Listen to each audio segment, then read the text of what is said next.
নমস্কার। আমার লেখা একটি ছোট গল্প খোঁজ, এটি ২১ শতকের গল্প কবিতা চতুর্দশ সংকলন। এইটিতে ২০২৫-এ প্রকাশিত হয়েছে। আমি এই গল্পটি পাঠ করে শোনাচ্ছি। খোঁজ। ফোনটা হাতে সেই একইভাবে, তবে স্মৃতির ভারে মাথাটি একেবারে আয়েশি চেয়ারে ঠেলে ফেলে ঘোর গ্রীষ্মের সারাদিনের ভীষণ তাপের পর সন্ধ্যার মন মাতানো দুরন্ত হাওয়ার স্পর্শের সঙ্গে সুদূর আকাশের কোনায় কোনায় সেই না ভোলা চাউনি আজও খোঁজে চান্দ্রেয়ী বাগচি। সে একটি বিশ্ববিদ্যালয়ে পদার্থবিজ্ঞানের অধ্যাপিকা। সুনাম প্রতিষ্ঠা সবই এসেছে তার জীবনে। তাও যেন মন তাকে কোথায় নিয়ে যায় একান্তে, যেখানে সে একেবারে অপরিচিত। হঠাৎ ফোনের রিং বেজে উঠল। আবেগাচ্ছন্ন মন ও ভেজা চোখে ফোনে কলারের নাম খুব ভালো না দেখতে পেয়েই ফোনটা রিসিভ করলো চান্দ্রী। হ্যালো, আপনার গান ও কবিতা শুনলাম টেলিভিশনে, খুব ভালো লাগলো। ধন্যবাদ। চান্দ্রী কিছুটা অন্যমনস্ক হয়ে বেশ কিছুক্ষণ ফোনের ওপারের ভদ্রলোকটির স্তুতি ও কথা শুনতে শুনতে তার কয়েকবারের অভিজ্ঞতার কথা ভাবতে লাগলো। চান্দ্রীর মনে পড়ছে এই মানুষটি তার গুণমুগ্ধ ও তার ব্যবহারটিও খুবই আন্তরিক, কিন্তু এই ব্যবহারের আড়ালে রয়েছে কোনো বিপদের সময় পাশে না থাকার ও এড়িয়ে যাওয়ার নানান কথা ও যুক্তি। চান্দ্রীকে ফোনের কথোপকথনে কিছুটা অন্যমনস্ক বুঝতে পেরে সেই ভদ্রলোক জিজ্ঞেস করলেন, সব ঠিক আছে তো? চান্দ্রী তার মিষ্টি হাসি মুখে বলল, হ্যাঁ, ভালো আছি। ভদ্রলোক আরো কিছু মনোগ্রাহী কথা বলতে আরম্ভ করেছেন, সেই মুহূর্তে চান্দ্রী বলল, আমার জীবনের আনন্দ ও ভালো সময়ের পাশে আমি অনেককে পাই, ঠিক আপনার মতো। কিন্তু জীবনের কঠিন ও নানান সংকটের মুহূর্তে এই ভিড়কে পাই না। তাই একান্তে ছাতে বসে আছি, আর সেই চাউনিকে খুঁজছি যে তার সব কাজ ফেলে আমার বিপদের সময় আমার পাশে আসে। ফোনের ওপারের ভদ্রলোক তার যুক্তি সাজানোর চেষ্টায় ব্যস্ত। তার ফাঁকে চান্দ্রী তার মিষ্টি গলায় একটু হেসে বলল, অনেক ধন্যবাদ টেলিভিশনে আমার অনুষ্ঠান দেখার সময় বার করার জন্যে। পরের অনুষ্ঠান কবে জানাবো। ভালো থাকবেন। কান থেকে ইয়ারফোনটি খুলে আবার সেই সুদূর আকাশের গভীর নিস্তব্ধতা ও অন্ধকারের আলিঙ্গনে হারিয়ে গেল চান্দ্রী। তবে অল্পক্ষণের মধ্যেই মনের সঙ্গে ডুবে থাকার সুরে বাঁধ আনল চঞ্চলার তারস্বরে চিৎকার, চা খাবে না দিদি ভাই? চান্দ্রী চোখ খুলে দেখে চঞ্চলা ট্রেতে করে 2 কাপ চা নিয়ে এসেছে। চান্দ্রী বুঝল চঞ্চলার বিকেলের সব কাজ সারা হয়ে গেছে ও হাসি মুখে চঞ্চলাকে বলল, বস একটু, কি সুন্দর হাওয়া ছাতে। 6:30টার টিভি সিরিয়ালের সময় হয়ে যাচ্ছে, তুমি চা খাও, আমি যাই। চঞ্চলা কয়েক বছর ধরে চান্দ্রীর বাড়িতে 24 ঘন্টার কাজ করে। চান্দ্রীর মনে পড়ছে তার মা চলে যাওয়ার পর তার বাবার দেখাশোনার জন্য যেই আয়ারা ছিল, তাদের ব্যবহার ও তার সেই সময়ের প্রতিদিনের মর্মান্তিক অভিজ্ঞতা। অনেকটা সময় হয়ে গেছে চান্দ্রী তার যোধপুর পার্কের বাড়িতে একা।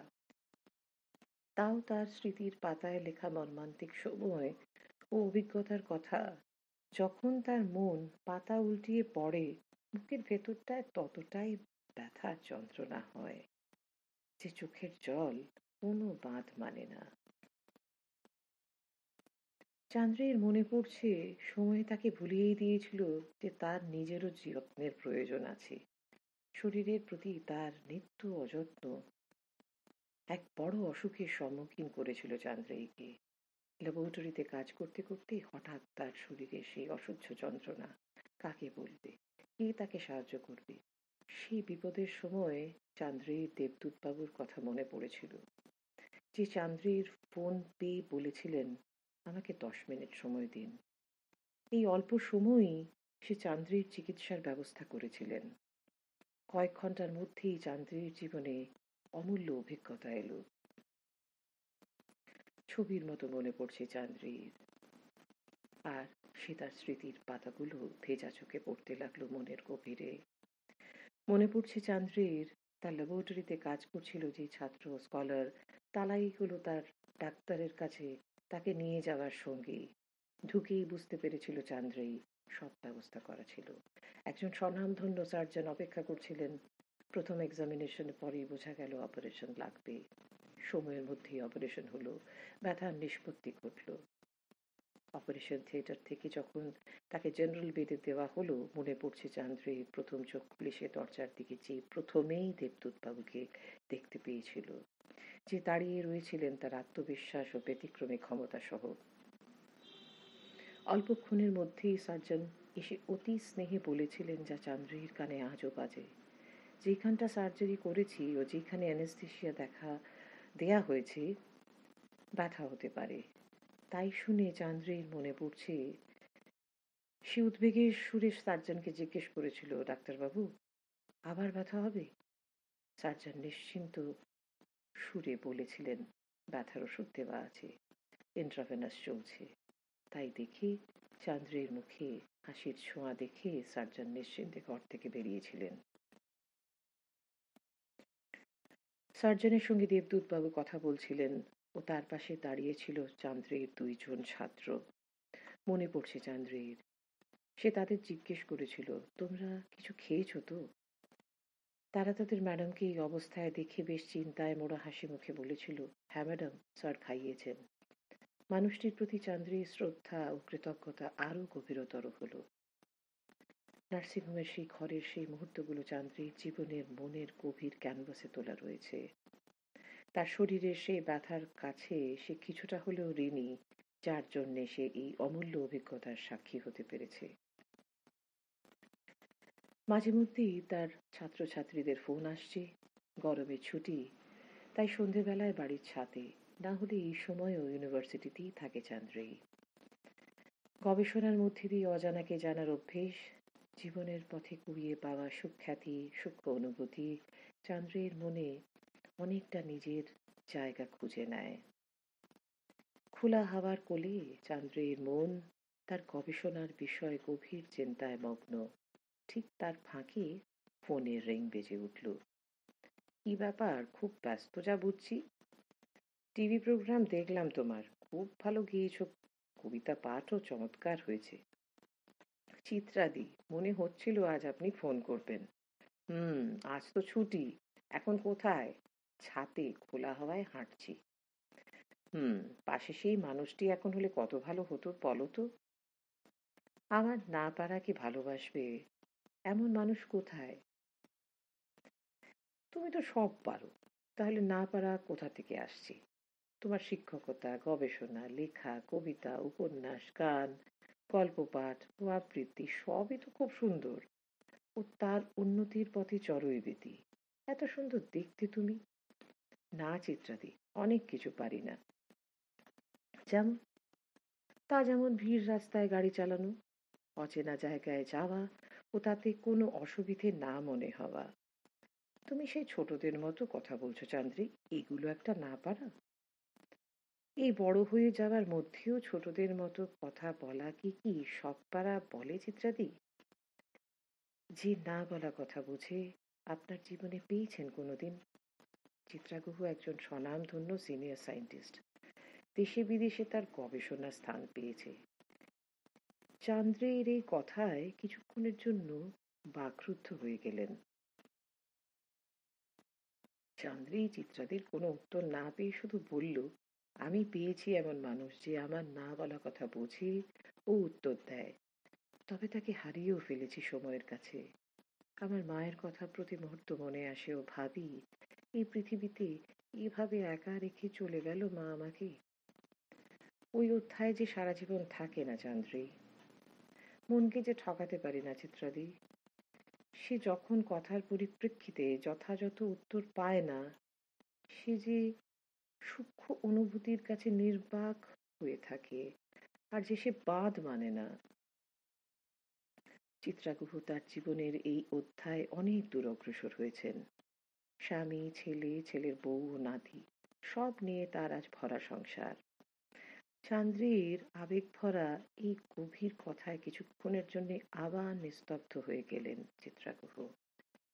কিছুক্ষণের নীরবতা কাটিয়ে শুধু বললেন, বড় সত্যি কথা বলেছ চান্দ্রী। দিনের শেষে সব থেকেও আমিও বড় একা। বলতে গেলে গবেষণা ও প্রতিদিনের ল্যাবরেটরিতে অজানাকে জানার খোঁজ এই জীবনযুদ্ধে আমাকে মনের সঠিক পুষ্টিটি দেয়। চান্দ্রীর গলায় কি উচ্ছ্বাস! তার মন যেন পেয়েছে একজন মানুষকে, যে তার মনের সূক্ষ্ম স্তরে লুকিয়ে থাকা আবেগ ও কথাকে বুঝতে পেরেছে। চান্দ্রী খোলা আকাশে মুক্ত হাওয়ায় তার মনের জানলাগুলো খুলে ভারী মিষ্টি স্বরে বলল, কি সুন্দর সেই পাওয়া! অনুভব করেছেন চিত্রাদি? যে বিপদের সময় আসে এক ডাকে, কিছু চায় না, না পারাকে গ্রহণ করে, সেই পরম বন্ধু যাকে চোখ বন্ধ করলে অনুভব করা যায়। চান্দ্রীর কথায় চিত্রাগুহ কোথায় যেন হারিয়ে গেলেন ও বললেন, বড় সুন্দর এই প্ল্যাটনিক চরিত্র। চান্দ্রী তার মনের খোলা জানলা দিয়ে দুচোখ মেলে খুঁজছে সেই চাউনি। ও বলছে, অজানাকে জানা ও তার মধ্যে দিয়ে এই অনুভূতিকে খোঁজা জীবনকে ঠেলে নিয়ে যাচ্ছে অনেকটা অপরিচিত পথ দিয়ে। কিন্তু মনে হয় আছে কেউ, যে আছে পাশে শুধু দেখার অপেক্ষায়। মনের তৃষ্ণা দীর্ঘ হতে থাকে। তোমার কথা শুনে সেই গানটির কথা মনে পড়ছে চান্দ্রী। আমি অকৃতি অধম বলেও তো কিছু কম করে দাওনি। তোমার একটি প্রোগ্রামে এই গানটি তুমি গেয়েছিলে, ভারী সুন্দর, আজও কানে বাজে চান্দ্রী। তোমার জীবন সত্যি খুব সুন্দর, ঠিক মুক্ত খোলা আকাশের মৃদু হাওয়ার মতো পবিত্র। তুমি এক অপরিচিত পথে চড়ই বেদি। আমার অনেক শুভেচ্ছা তোমার জন্যে। তোমার সঙ্গে কথা বললে সময় যে কোন দিকে ছুটে চলে যায় বোঝাই যায় না। চান্দ্রী তার মিষ্টি গলায় বলল, একেই বলে না বলা কথা বোঝার আনন্দ, যেখানে সময় হয়ে যায় সংকুচিত আর মনের দুয়ার তার বিশাল ব্যাপ্তি খুঁজে পায় বিশ্ব চরাচরে। তোমার এডিটোরিয়ালে লেখাটি পড়েছি, খুব ভালো লাগলো চান্দ্রী, আবার পড়ব। আজ রাখি, আসছি আবার তোমার সঙ্গে কিছুক্ষণের জন্য তোমার পৃথিবীতে আনন্দে নিজেকে মেলে ধরতে খুব শিগগিরই। হ্যাঁ চিত্রাদি, আপনার মতো এত নামী গবেষকের কাছ থেকে আমার এত ভালোবাসা ও স্নেহ পাওয়া আমার মনকে আনন্দের এক অন্য মাত্রায় নিয়ে যায়। আবার কথা হবে। Good night. Good night. হঠাৎ দোতলার সিঁড়ির মুখ থেকে তারস্বরে চিৎকার, খেতে এসো দিদি ভাই। চান্দ্রেই বুঝল চঞ্চলার আজকের মতো টিভি সিরিয়াল শেষ ও রাত্রের ডিনার রেডি। সিঁড়ির মুখে এগিয়ে চঞ্চলাকে চান্দ্রেই বলল, আসছি।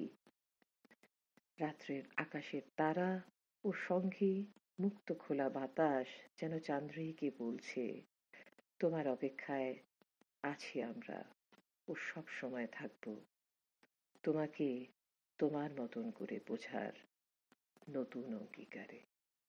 নমস্কার।